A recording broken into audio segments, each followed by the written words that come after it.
il existe une multitude d'Antioches. Il y a beaucoup de villes dans l'Antiquité qui s'appellent Antioche, mais celle dont nous allons parler, c'est Antioche sur l'Oronte, comme on l'appelle de nos jours.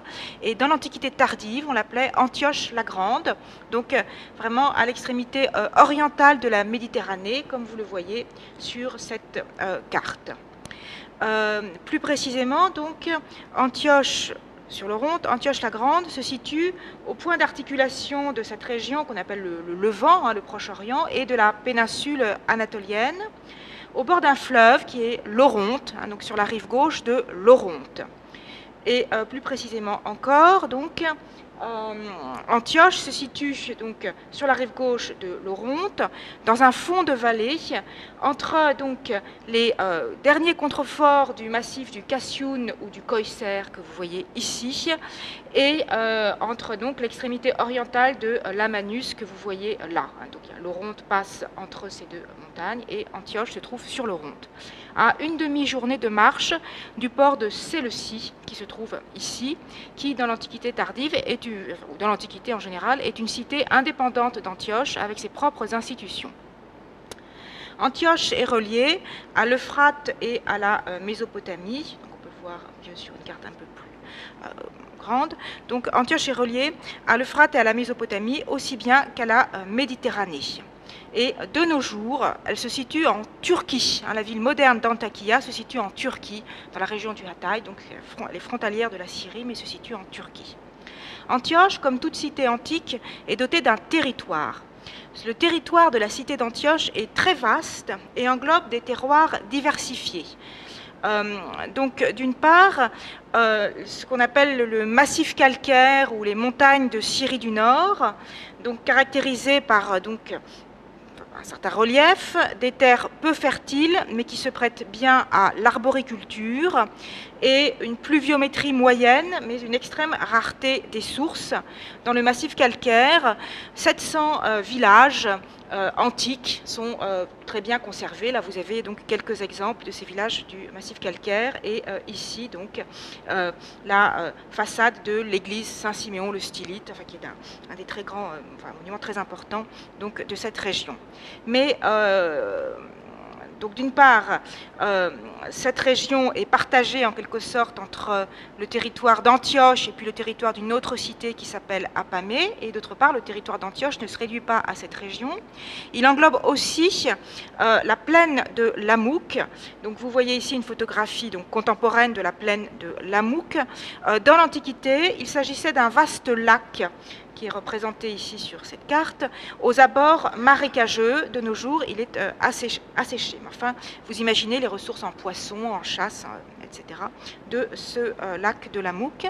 Et puis, le territoire d'Antioche englobe également donc, une partie de la vallée de l'Oronte et le flanc sud de l'Amanus, ici. Donc là, une vue... alors là, vous avez une vue du mont... Excusez-moi, je me suis trompée. Voilà, je vous montrerai l'Amanus une autre fois, à l'occasion d'une autre diapositive. Alors, tout autour d'Antioche, dans ce vaste territoire, on trouve de nombreuses agglomérations d'importance très diverses, des tout petits villages, des bourgades, etc. Il faut tout de suite souligner l'importance de la localité de Daphné, qui se trouve à environ 7 km d'Antioche et qui est connue pour ses sources, ses arbres, sa fraîcheur. Et dans l'Antiquité, et encore au IVe siècle, Daphné était le siège d'un très illustre sanctuaire d'Apollon. Le site de...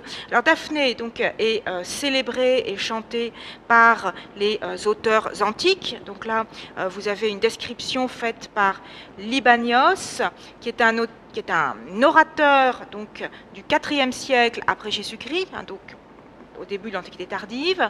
Le discours 11 de Libanios porte comme titre Éloge d'Antioche. Il est tout entier consacré à l'éloge de la cité d'Antioche et donc de Daphné qui fait partie du territoire de la cité d'Antioche.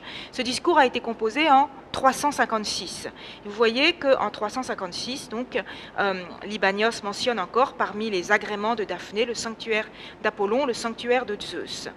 On a toute une série de textes qui chantent donc les plaisirs de Daphné, et on connaît également, on a l'impression de connaître également très bien Daphné parce que On a retrouvé, lors de fouilles qui ont été menées sur le site dans les années 30, une mosaïque, donc le lieu dit où cette mosaïque a été retrouvée, c'est Iacto, mais en fait c'est vraiment sur le site de l'antique Daphné. Donc cette mosaïque comporte un sujet très intéressant dans sa partie centrale et comporte aussi une bordure topographique qui montre un certain nombre de monuments ou d'édifices de Daphné. Et donc, ce que j'aurais pu faire, mais ça aurait été un petit peu paresseux, et ça a déjà été fait 36 000 fois, c'est de prendre le texte de Libanios et puis de vous montrer les images de la mosaïque de Daphné, et voilà, ça aurait été très bien aussi. Donc, autres images de Daphné. Donc, Daphné se trouve ici.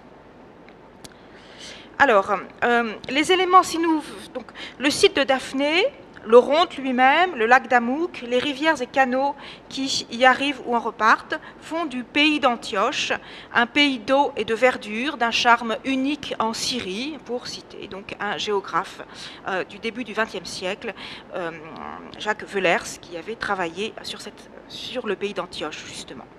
Si nous en venons maintenant à la ville elle-même d'Antioche, les éléments structurants du paysage urbain de la ville d'Antioche sont formés par le fleuve, l'Oronte, dont le cours, à vrai dire, est variable, dont le cours a certainement évolué depuis l'Antiquité, mais l'Oronte en tant que tel est un élément permanent du paysage urbain.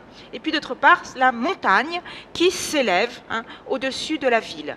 Donc là, vous avez une vue aérienne d'Antioche en 1934, donc la ville d'Antioche telle qu'elle était en 1934, c'est la vieille ville de l'Antioche contemporaine, et vous voyez qu'elle est coincée en quelque sorte entre l'Oronte et la montagne.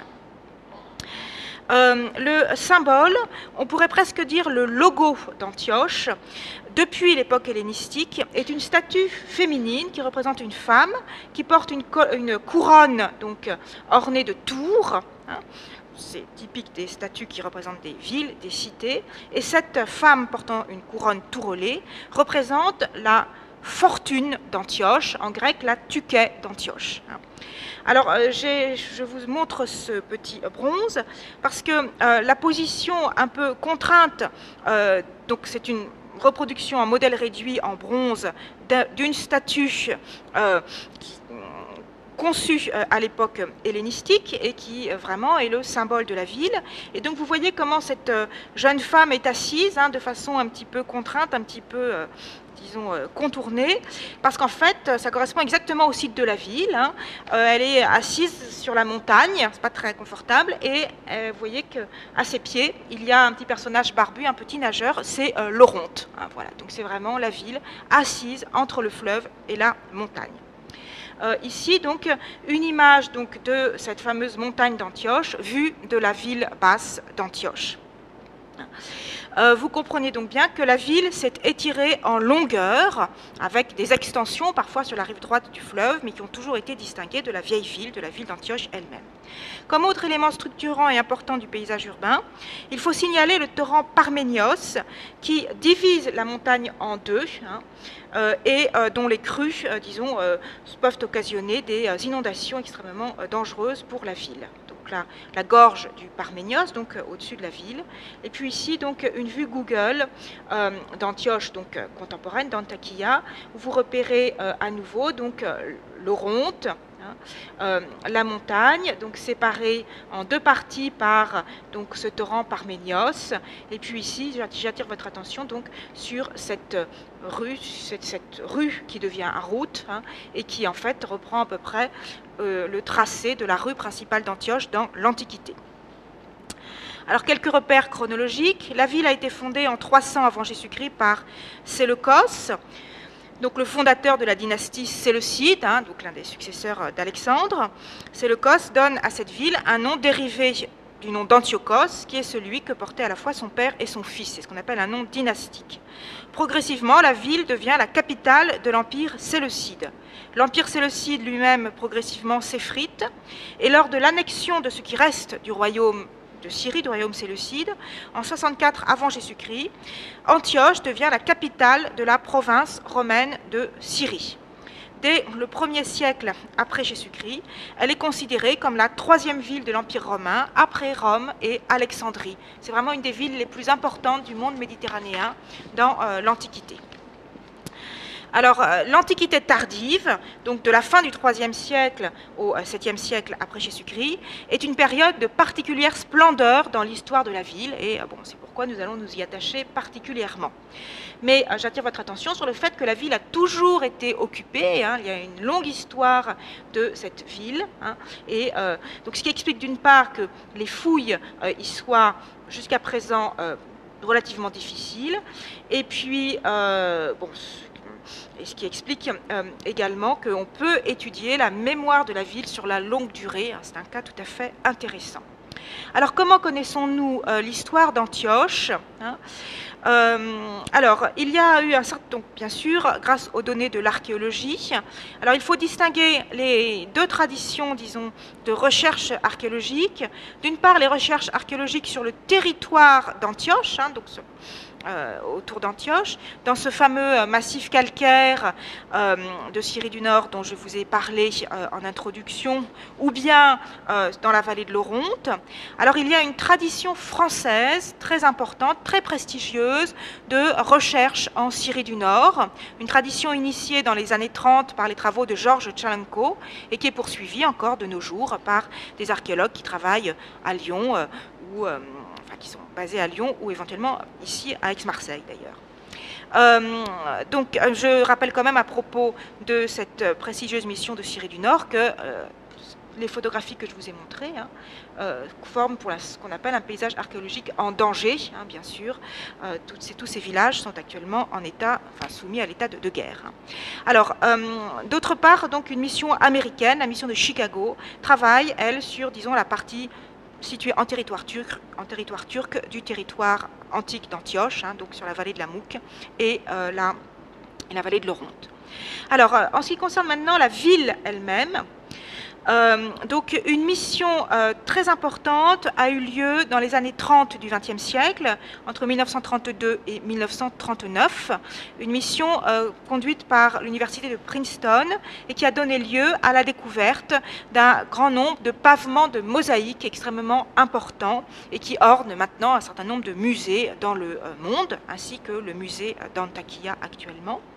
Et puis, tout à fait récemment, en fait, à partir, donc, ce que vous voyez là, c'est le plan, disons la carte archéologique d'Antioche, établie donc par l'architecte qui travaillait dans le cadre de la mission de Princeton et qui recense donc, c'est une carte de l'Antakya des années 30, hein, et cette carte recense les sondages et les opérations archéologiques ainsi que fait donc par les archéologues de la mission université de Princeton.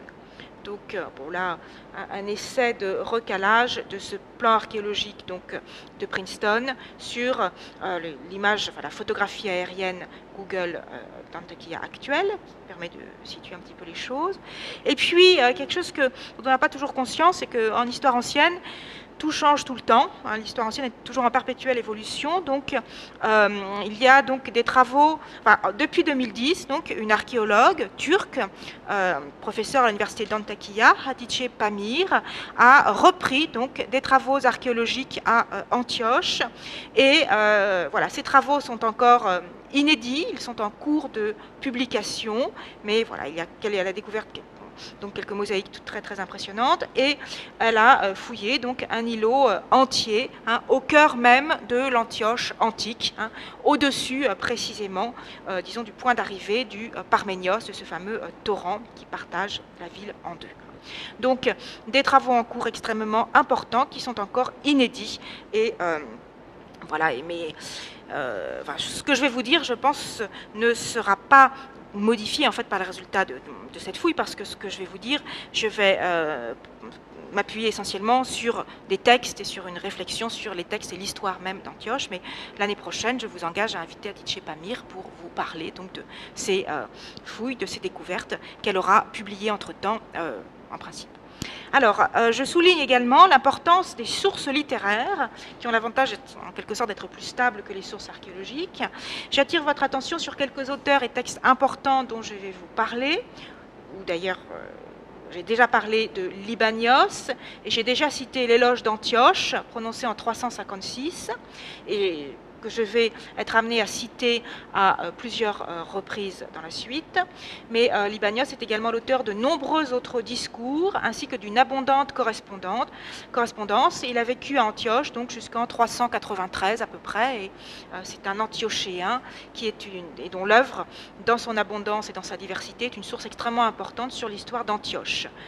Il faut également mentionner l'empereur Julien, donc Julien l'Apostat, que vous connaissez, je pense, qui a séjourné à Antioche, donc en fin 362, début 363, et qui a écrit un ouvrage donc sur Antioche intitulé le Misopogone.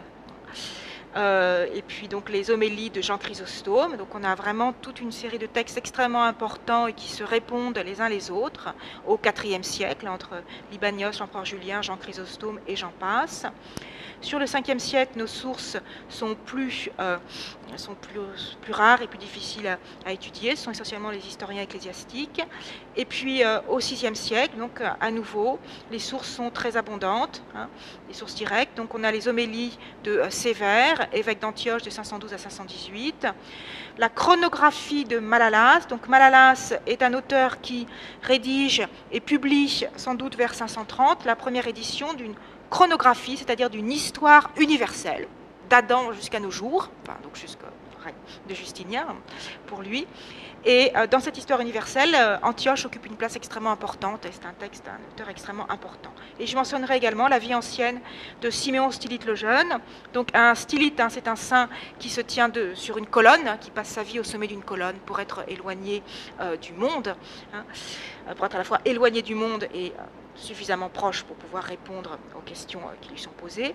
Donc il y a deux Siméon Stylite très importants dans l'histoire d'Antioche, Siméon Stylite l'Ancien, donc au 5e siècle, et Siméon Stylite le Jeune au 6e siècle. Et Siméon Stylite le Jeune a vécu à peu près de 521 à 593 après Jésus-Christ, donc tout le 6e siècle, et sa vie a été rédigée juste après sa mort. C'est un texte extrêmement important, on sera amené à en reparler, enfin j'espère que j'aurai le temps d'en reparler. Alors on va commencer par voir rapidement, disons, la ville comme espace économique et comme lieu de vie et cadre de vie. Ce qui nous amènera à réfléchir ensuite sur la ville comme lieu de pouvoir et dans une troisième partie à nous interroger sur justement ce nom de Théopolis que la ville a décidé de prendre donc apparemment au début du VIe siècle. Alors, pour étudier donc la ville comme espace économique, il faut prendre en compte, disons, l'évolution économique des campagnes et donc du territoire d'Antioche. Donc, dans l'ensemble du territoire d'Antioche, de l'Antiochène, on pratiquait une polyculture diversifiée associée à l'élevage. Dans le massif calcaire dont je vous ai parlé, qui est surtout propice à l'arboriculture, on cultive la vigne et l'olivier, et l'on produit de l'huile et du vin, et même beaucoup de vin. Et contrairement à ce que l'on a longtemps cru et à ce que l'on a longtemps écrit, le principal produit d'exportation de l'Antiochène n'est pas du tout l'huile d'olive, mais c'est le vin, en fait, que l'on produit en quantité. Par ailleurs, l'étude des vestiges archéologiques du massif calcaire a mis en évidence une forte croissance démographique et économique de cette région, de 330 à 550. Croissance marquée par la mise en culture de nouveaux terroirs et aussi par une forte activité édilitaire, donc ce qui explique l'importance et la beauté de ces 700 villages conservés.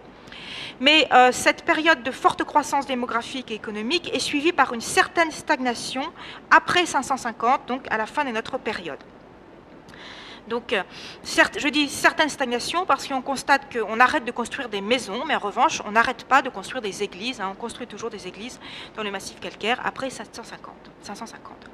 Les raisons de cette stagnation, qui restent relatives, sont multiples.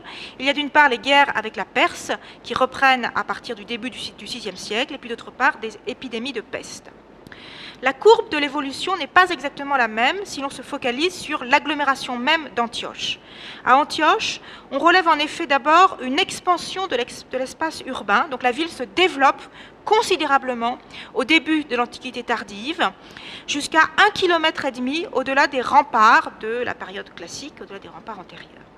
Et de fait, cette extension de l'espace urbain est matérialisée par une extension du rempart vers le sud, vers 430. Ensuite, il doit y avoir une progressive rétraction de l'espace urbain, au contraire, qui est difficile à mesurer précisément et à dater, mais qui est sanctionnée sous le règne de l'empereur Justinien, à partir des alentours de 540, par une diminution de l'enceinte, lors d'une véritable entreprise de reconstruction de la ville, qui a été rendue nécessaire par 2 tremblements de terre très destructeurs qui ont eu lieu en 526 puis en 528, et puis ensuite par un raid perse qui a eu lieu en 540. Ce qui fait qu'à partir donc des années 540, la ville donc reconstruite par Justinien est plus petite que, disons, que la ville du 5e siècle.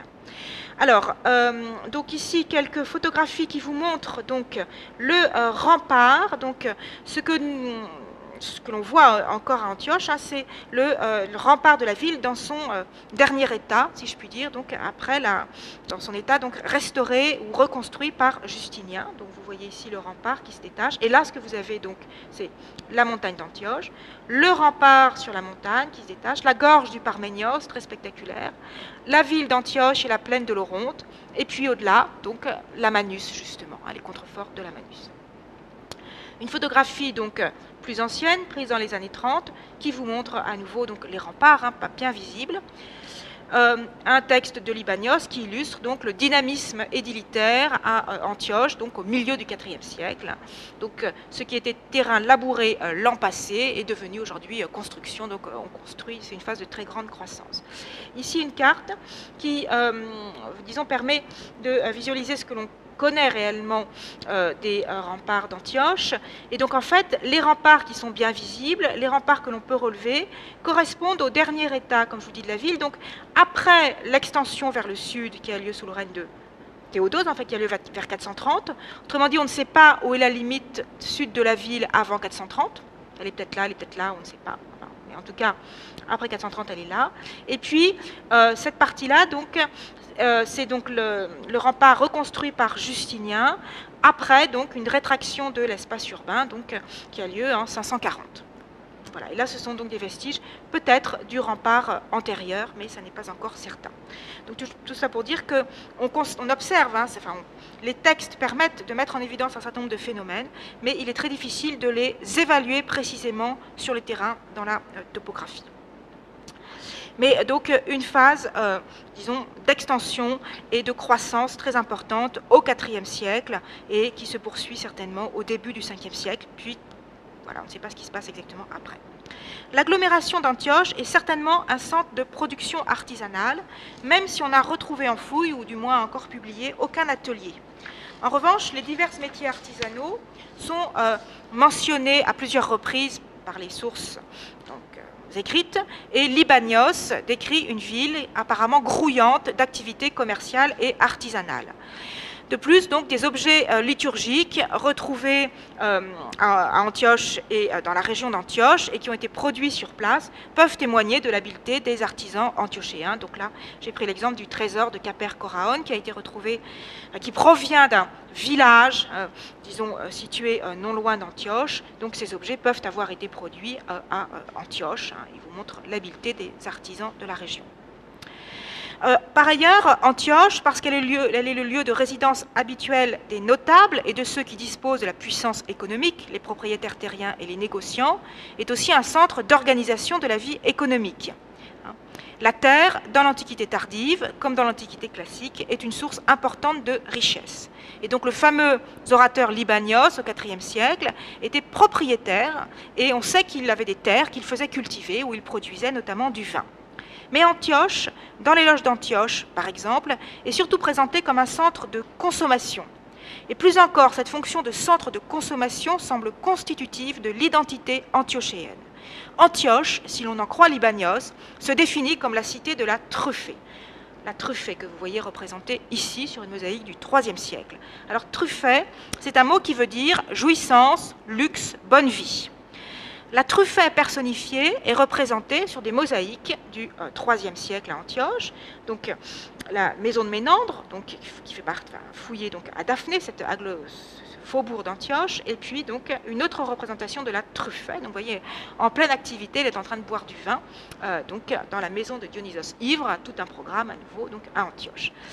La Truffet n'est pas représentée sur mosaïque ailleurs qu'en Syrie du Nord. Donc c'est vraiment quelque chose de spécifique à Antioche. Au IVe siècle, le mot Truffet apparaît de façon récurrente et de façon positive à propos d'Antioche dans l'éloge d'Antioche de Libanios.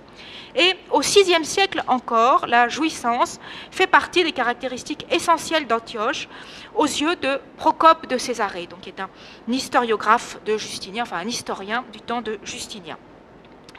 Dans l'un de ses ouvrages historiques, Procope de Césarée décrit le peuple d'Antioche comme préoccupé exclusivement de fêtes et de volupté. Et puis, à l'issue du raid perse que je vous ai signalé, qui a eu lieu en 540, donc le souverain perse a fait un grand nombre de prisonniers antiochéens qu'il a déportés et installés en Perse. Et pour ces prisonniers antiochéens, le souverain perse Khosroès a fait construire une ville qu'il a baptisée Antioche. Et Procope, toujours, précise que dans cette ville, Khosroès a fait aménager, entre autres, un bain, parce que c'était un bain public pour ces nouveaux Antiochéens, et il a accordé aux captifs de se livrer à toutes les autres voluptés. On a à nouveau le mot Truffet qui apparaît, donc dans la vision, du moins que l'historien Procope a du discours de ce Perse Khosroès. Autrement dit, une Antioche, même si elle n'est plus sur l'Oronte, doit être la cité de la Truffet.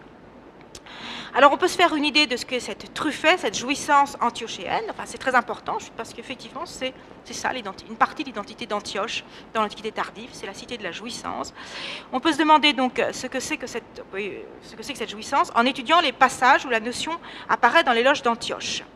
Alors la jouissance, bon, c'est discrètement suggéré dans l'éloge d'Antioche, c'est le sexe, mais c'est aussi la consommation alimentaire, et notamment la consommation de poissons, et c'est aussi la pratique du bain collectif. C'est quelque chose d'extrêmement important à Antioche. Antioche, c'est effectivement une ville où l'eau est abondante et facile, ce qui est rare au Proche-Orient, et c'est une ville où le bain collectif est pratiqué avec plaisir et en abondance jusqu'à la fin de l'Antiquité. Et puis enfin, dernier élément constitutif de cette jouissance caractéristique de l'identité antiochéenne, ce sont les spectacles. Et bon, je passe, mais on pourrait faire l'historique, enfin l'histoire, si vous voulez, des spectacles à Antioche dans l'Antiquité tardive. Mais Antioche n'est pas que la cité de la jouissance, c'est aussi un lieu de pouvoir. L'Antiquité tardive correspond en Orient à la genèse de l'Empire byzantin. Donc cette genèse de l'Empire byzantin est caractérisée par le développement de l'administration impériale, mais aussi par l'accroissement de la distance qui sépare l'empereur de ses sujets.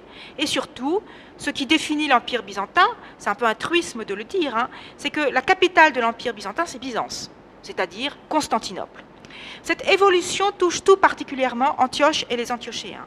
En effet, Antioche, au IVe siècle, a pu se croire un destin de capitale, a pu croire que ce serait elle, la capitale de cet empire, donc en gestation. Bien que la fondation de la ville de Constantinople, ou la refondation, disons, de Byzance en Constantinople ait eu lieu en 330, ce n'est que sous le règne de Théodose, donc de Théodose le Grand, qui règne de 378 à 395, donc ce n'est donc qu'à la fin du IVe siècle que l'empereur s'est fixé définitivement à Constantinople. Antioche, en revanche, durant tout le IVe siècle, reste une résidence impériale, dans le sens où jamais un empereur n'y a séjourné, disons, de façon continue, mais plusieurs empereurs y ont fait de nombreux séjours répétés. Constantin lui-même n'a jamais séjourné à Antioche, Théodose n'y séjournera pas, mais Constance II, Gallus, Julien, Valence vont séjourner régulièrement à Antioche. Il y a donc à Antioche un palais impérial. Ce palais impérial occupe une place à la fois importante et finalement marginale dans l'espace urbain. Il se trouve sur une île certainement artificielle, aménagée donc à partir de l'Oronte, et qui constitue ce qu'on appelle dans l'Antiquité tardive la ville neuve par opposition à la vieille ville. Cette île a aujourd'hui disparu et les contours en sont restitués à partir de l'observation du paysage. Par ailleurs, un certain nombre de vestiges antiques ont été découverts et fouillés par les archéologues dans les années 30, et l'hippodrome que vous voyez là est encore partiellement visible, et il est d'ailleurs actuellement l'objet des fouilles de Hatice Pamir. C'est l'un des plus grands hippodromes du monde romain. Mais du palais lui-même, on n'a aucune trace. Seuls les textes permettent de s'en faire une idée. Il occupe un quart de la surface de l'île, nous dit Libanios. Du côté intérieur de l'île, par ici, donc, il est précédé par une courte allée bordée de portiques qui part d'un carrefour, que l'on pourrait placer ici, un carrefour orné d'un arc à une baie, qu'on appelle le tétrapyle des éléphants, donc il faut supposer qu'il est décoré par des statues d'éléphants. Ce palais donc est très grand, il doit comporter plusieurs secteurs, certains plus accessibles que d'autres. Un des textes montre qu'on peut entrer assez facilement dans certains secteurs du palais. Du côté opposé à l'entrée, donc du côté opposé au centre de l'île, autrement dit du côté de l'Oronte, pour être plus précise et plus simple, du côté de l'Oronte, une loggia à 2 niveaux qui donne sur l'Oronte offre à l'empereur un lieu de détente. Et au pied de cette loggia, entre le palais et l'Oronte, il y a une rue. Et ça, on le sait parce qu'on connaît l'histoire d'un saint homme qui, empruntant cette rue, s'est fait interpeller par Valence, l'empereur Valence, qui lui a dit « Mais enfin, toi qui es moine, tu n'as pas honte de te promener comme ça ». Et ce moine ne s'est pas démonté et a fait remarquer à l'empereur Valence qu'il n'appréciait pas du tout sa politique religieuse. Donc on peut parler, si vous voulez, c'est encore à Antioche, on peut parler à l'empereur. Alors, on peut se faire une idée de la façade de ce palais à partir de la façade maritime du palais de Dioclétien à Split. Donc, je vous montre ici la très belle et très connue restitution de Étienne Hébrard, donc au début du XXe siècle. Donc, ça n'est pas le palais d'Antioche, mais à partir, si vous voulez, ce que les textes nous décrivent correspond à peu près donc, à ce qu'il est possible de voir à Split. C'est dans ce palais que vont séjourner par intervalle Constance II, son César Gallus, Julien, puis Valence. La présence de l'empereur garantit à la ville le bénéfice de l'évergétisme impérial. Constance II est considérée comme un nouveau fondateur de la ville, vraiment. L'empereur Valence fait construire des thermes et aménager un nouveau forum qui porte son nom. La présence de l'empereur implique aussi la présence d'une cour dont les membres se disputent les belles maisons de la ville. On a un certain nombre d'anecdotes croustillantes qui montrent à quel point c'est important d'habiter à Antioche et d'avoir une belle maison à Antioche. Et la présence de l'empereur, je viens de le rappeler, permet aussi l'établissement de relations directes entre l'empereur et le peuple. Ces relations peuvent être conflictuelles. Julien, par exemple, s'est fait brocarder par la foule à l'hippodrome. Et quand Julien quitte la ville, il affiche le Misopogone. Le Misopogone, c'est en fait un pamphlet contre les Antiochéens, rédigé par un empereur. C'est assez curieux. Et Valence, je vous l'ai rappelé, doit accepter qu'un moine, passant sous sa loggia, lui fasse la morale. Après le règne de Valence, donc après 378, cela cesse. Le palais est désormais fermé. Il reste fermé pour longtemps, voire pour toujours. Les relations avec l'empereur changent aussi à partir de 378. Sous le règne de Théodose, à la suite de l'annonce d'impôts supplémentaires, une émeute éclate. Et comme l'empereur ne réside plus dans la ville, on s'en prend à ses statues. Les statues de l'empereur et de sa famille sont renversées. La ville est alors durement punie. Elle perd son statut de cité. Les bains sont fermés comme les lieux de spectacle. Les membres du conseil, et on a vu que c'était très important pour l'identité même de la ville, les membres du conseil de la cité sont arrêtés. Finalement, Théodose accepte de se montrer clément et pardonne à la cité. Mais c'est bien la fin des relations privilégiées entre l'empereur et la ville. À la fin du 5e siècle, le palais n'est pas abandonné, mais il est fermé et gardé. Et lors de la rétraction de l'espace urbain, donc décidée sous le règne de Justinien, au VIe siècle, l'île est carrément abandonnée. Antioche a donc dû renoncer au rêve de devenir une capitale impériale. Elle ne reste pas moins l'une des plus grandes villes du monde méditerranéen, la plus grande ville du Proche-Orient et une métropole régionale. D'une part, la ville est le siège du gouverneur de la province de Syrie, mais c'est aussi le siège du comte d'Orient. Alors le comte d'Orient, c'est une sorte de super gouverneur qui dirige, qui a autorité sur ce qu'on appelle le diocèse d'Orient, donc rien à voir avec le diocèse d'un évêque. Le diocèse d'Orient, c'est l'ensemble des provinces du Proche-Orient. Voilà, et donc ces personnages importants, représentants du pouvoir impérial, résident toujours à Antioche, bien sûr, tout au long de l'Antiquité tardive.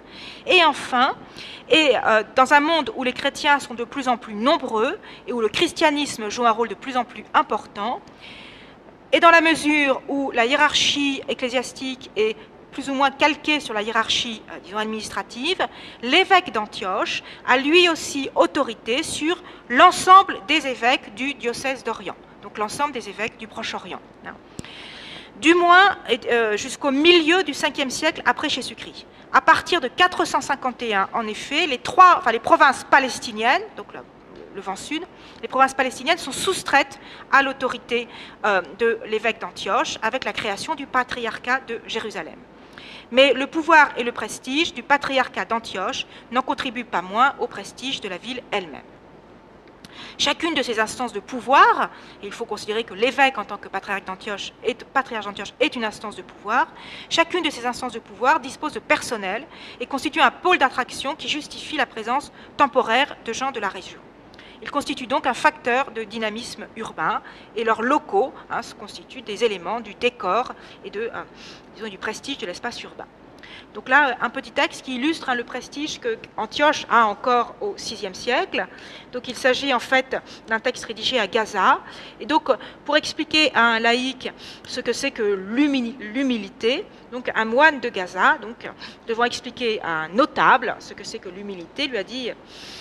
Donc, pour qui te prends-tu dans ta cité, monsieur le notable, que pensez-vous être dans votre cité? Donc, à Gaza, un grand personnage, le premier de la cité.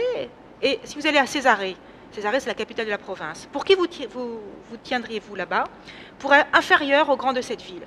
Et si vous alliez à Antioche, je m'y considérerais comme un villageois. Gaza, dans l'Antiquité tardive, c'est aussi une ville relativement importante, mais le premier de la ville de Gaza, à Antioche, n'est qu'un villageois.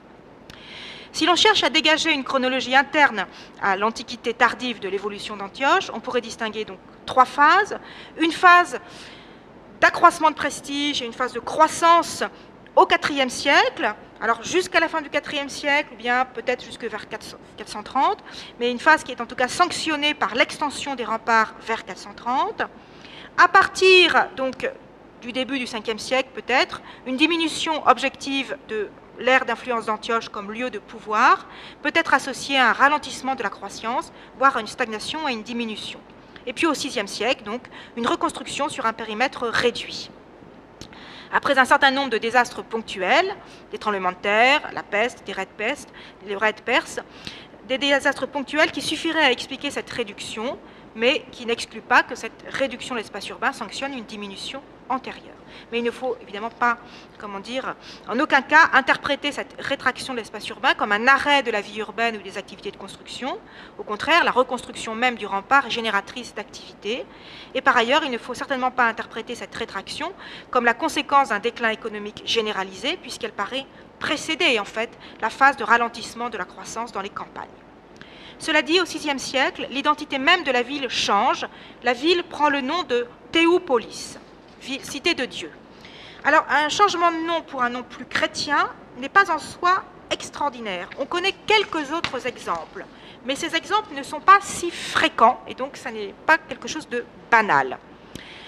Alors, à vrai dire, jusqu'à il y a quelques semaines, j'aurais terminé cette conférence de façon plus simple et plus rapide. Je vous aurais dit, ma foi, Malala, dans sa chronographie, nous explique que ce nouveau nom de Théopolis a été attribué à Antioche par Justinien, à la suite donc du tremblement de terre dévastateur de 528. Il ne faut pas oublier qu'il y a eu 2 tremblements de terre, 526, 528.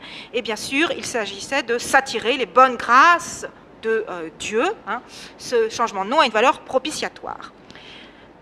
Voilà. Mais il se trouve qu'il n'y a pas que les textes, il y a aussi donc, toutes les autres sources qu'il faut prendre en compte. Et d'après une découverte numismatique récente, ce nouveau nom est attesté sur une monnaie dès les années 512-518. Ce qui veut dire que Antioche a pris le nom de Théopolis avant ces fameux tremblements de terre de 526-528. De fait, quand on relit avec attention le texte de de Jean Malalas, qui lui est un contemporain, Jean Malalas écrit que l'autorisation de changer de nom fut accordée par Justinien à la cité après le séisme de 528. Et il n'y a peut-être pas de contradiction, parce qu'une décision de changer de nom prise au niveau local peut avoir été validée avec un certain temps de retard par le pouvoir impérial. Malalas explique même que la décision de Justinien fut prise à la suite d'un rapport qui mentionnait d'une part la découverte d'un oracle présidant à la ville qu'elle cesserait de s'appeler cité d'Antiochos, et puis d'autre part, ce rapport mentionnait une décision des Antiochéens eux-mêmes, prise par acclamation et consignée dans les archives de la cité. Donc on peut très bien imaginer un scénario où les Antiochéens décident de changer de nom par acclamation et cette décision est validée dans un second temps, une dizaine ou une quinzaine d'années plus tard, par Justinien. Alors, quoi qu'il en soit, la décision du changement de nom ne peut avoir qu'une motivation religieuse. Le nom d'Antioche renvoie au passé pré-chrétien de la ville et à une fondation païenne, alors que le nom de Théopolis renvoie au dieu des chrétiens.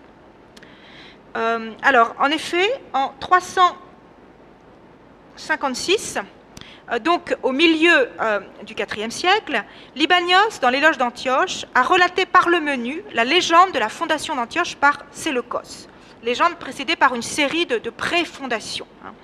Donc Séleucos, le fondateur de la dynastie séleucide, était en train de faire un sacrifice sur un autre site, sur le site d'une autre ville, voilà, qui portait le nom donc, de son compétiteur qu'il venait de vaincre. Bon, je vous passe les détails. Au cours de ce sacrifice, un aigle, oiseau de Zeus, s'empare de la viande sur l'autel et s'enfuit.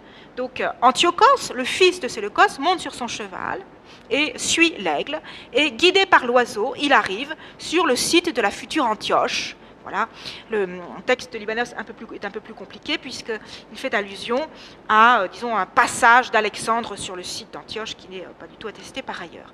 Donc ce qui est intéressant ici, c'est que cette version donc, fait d'Antioche, donc du choix du site d'Antioche, un choix divin et le choix d'un empereur païen, Zeus. Excusez-moi, un empereur divin et le choix d'un dieu du paganisme, Zeus. Alors Malalas, au VIe siècle, raconte une version à peu près semblable, mais enjolivée par le récit d'un sacrifice humain. Il précise que Séleucos aurait sacrifié une jeune fille qui serait devenue justement la Tiké, la fortune de la ville. Donc cette jeune fille mal installée, c'est en fait une jeune vierge qui aurait été sacrifiée, ce qui est évidemment faux. Mais c'est ainsi que les chrétiens donc, raconte l'histoire.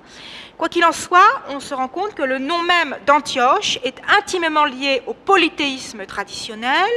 Pour les chrétiens du 5e, 6e siècle, il est également lié au sacrifice sanglant qui caractérise ce polythéisme traditionnel, et il est lié au plus important des dieux, à Zeus. Donc en un siècle et demi, ce passé païen semble être devenu si gênant qu'il a fallu l'abolir. Il était encore possible à Libanios, donc au milieu du IVe siècle, de raconter cette histoire en public. En revanche, Malalas prend ses distances et ajoute donc ce sacrifice, et puis il faut finir par changer de nom. Pour bien comprendre cependant cette volonté de changer d'identité, il faut se pencher sur l'évolution proprement religieuse de la cité. Cette évolution est complexe, car il ne s'agit pas seulement de mesurer la diffusion du christianisme, mais aussi d'évaluer la façon dont les religions traditionnelles, justement dans le paganisme, a évolué. Alors je rappelle d'abord que le passé chrétien de la ville est aussi vieux que le christianisme lui-même. Antioche est mentionné dans les Actes des Apôtres, et d'après les Actes des Apôtres, c'est à Antioche que le nom même de chrétien serait apparu. Donc, réellement, Antioche est aussi vieux, le passé chrétien de la vie est aussi vieux que le christianisme lui-même. Au VIe siècle, l'une des plus importantes églises de la ville était réputée avoir été construite par les apôtres. Et l'importance de cette mémoire apostolique, de cette mémoire des apôtres dans les églises de la ville, est manifestée par le fait que cette église, au VIe siècle, est l'une des plus importantes de la ville, et qu'elle le restera tout au long du Moyen-Âge, puisqu'elle deviendra la cathédrale Saint-Pierre à l'époque des croisés. Donc on a une permanence de la mémoire tout à fait impressionnante. Plus concrètement, la présence d'un évêque est attestée à Antioche dès le IIe siècle après Jésus-Christ. Et dès le IIIe siècle après Jésus-Christ, on sait qu'il y avait à Antioche au moins une église, identifiée comme telle dans la ville, et assurant la visibilité de la communauté chrétienne au sein de l'espace urbain. La christianisation de l'espace ne commence cependant véritablement qu'après la paix de l'Église, sous le règne de Constantin. Elle est marquée d'une part par des constructions d'églises, d'autre part par des changements d'affectation ou des destructions de temples.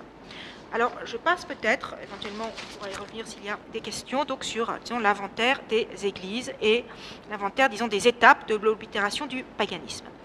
Je pense qu'on peut dire que le basculement réel entre religion traditionnelle et christianisme s'est fait tout au long du IVe siècle et il est fait à la fin du IVe siècle. On peut considérer qu'à la fin du IVe siècle, au moment où, dans l'ensemble de l'Empire, les cultes traditionnels sont définitivement interdits, effectivement, Antioche est devenue une ville majoritairement chrétienne. Cependant, jusqu'à la fin du VIe siècle, et même après que Antioche a changé de nom et s'appelle désormais Théopolis, on entend parler de païens. Dans la vie de Siméon Stylite le Jeune, donc écrite à la fin du VIe siècle, la présence des païens est signalée à de nombreuses reprises et considérée d'ailleurs comme la cause des malheurs qui s'abattent sur Antioche. Il y a aussi des vagues de répression contre les païens qui sont signalées, mais à cette époque, au VIe siècle, je pense qu'il faut considérer que le mot de païen, c'est le mot grec utilisé, c'est le mot hélène en fait, est devenu en fait une forme d'insulte ou de terme disqualifiant qui est utilisé simplement pour stigmatiser des comportements déviants. Il y a par ailleurs à Antioche une communauté juive forte et ancienne. L'antipaganisme chrétien se développe de façon générale à partir de la fin, l'antijudaïsme chrétien, excusez-moi, se développe de façon générale à partir de la fin du IVe siècle. À Antioche, les émeutes anti-juives sont attestées à partir de la deuxième moitié du Ve siècle. Et le dernier épisode de l'histoire de la ville antique connu par les textes est en fait une émeute juive antichrétienne qui a lieu en 610 après Jésus-Christ. Cet antijudaïsme prend dans la chronographie de Malalas une forme, disons, littéraire.